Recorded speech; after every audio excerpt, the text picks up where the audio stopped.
Okay. So now we can go for another one method to generate electricity is hydropower plant. Okay, hydro means water. Okay, or liquid.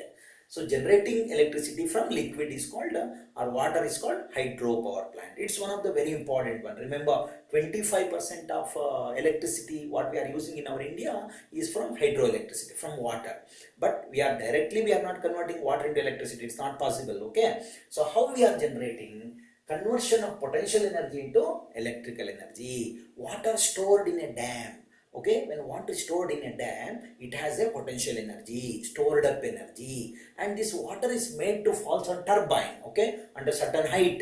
When turbine start rotating, again the same thing. When the turbine is connected to the generator, they generate electricity. That means in hydroelectricity, we are converting potential energy into electrical energy. Potential to kinetic, kinetic to electrical, or we can say potential to electrical. So stored up energy is potential energy. So what we stored, it has lot of energy. When the gate is opened, okay, so then it rushes down. So then they generate electricity, that is potential to electric energy.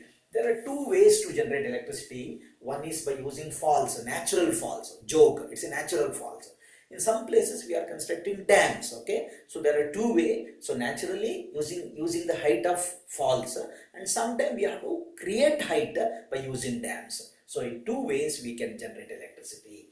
As I told now, 25% of electricity what we are consuming, that is from hydroelectricity. Water refilled, how the water is refilled? When the water falls on the turbine, again you cannot take the water back. So if you want to take it, you have to spend a lot of energy. So no, that water is used for agriculture. Okay, those who are living lower level of the dams, they can use that water for agriculture. The same water cannot be used. But dams are filled, okay, or falls are filled by rainwater. Okay, naturally it is like a cycle. If there is no rain, then we cannot generate electricity. Once the water is used to generate electricity, that water is utilized for agriculture purpose. Okay, so water refilled by rains.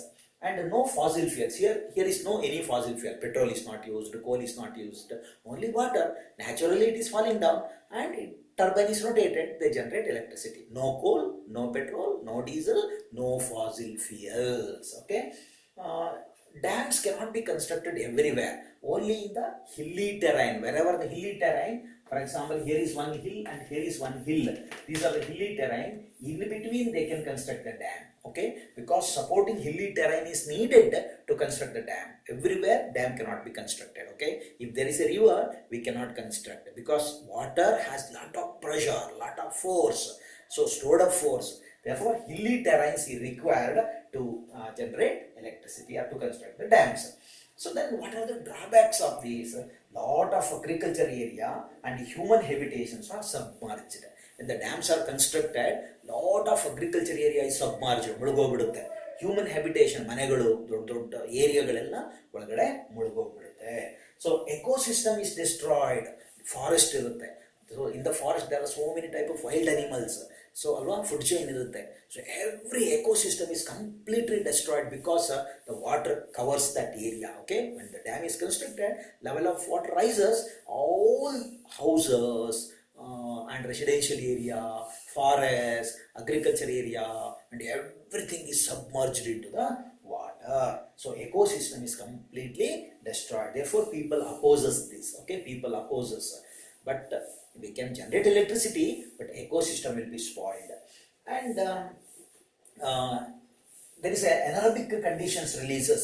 So whenever all these wood and all animals, wood and all submerged into the water, then there is an anaerobic reaction. Due to the anaerobic reaction, anaerobic fermentation inside the water, due to the anaerobic reaction, methane gas is released. It's a very, very poisonous gas. Methane is a highly poisonous gas. So where it is released? Near the dam, because all the ecosystem are submerged. Due to this, lot of poisonous gases are released. So like methane, it spoils the people, those who are living there. Okay, they suffer with different diseases. And rehabilitation is also very difficult. Once the people loses the property, the government has to provide same land in somewhere. Okay, so in some other places. So it is very difficult to the government to give the rehabilitation. Therefore, Narmada River in Gujarat, okay, the people even today they are opposing because of all these things, diseases, rehabilitation, spoiling of ecosystem, and all those things. But once the dam is constructed, we can generate electricity easily without using any fossil fuel. Okay, and 25% of our energy is from hydroelectricity. Okay, so this is also one of the conventional. Okay, it is also conventional, thermal also conventional, petrol also conventional. These are all conventional sources. Okay, they are convenient sources. Okay, this much you remember. I will continue in the next class. Thank you.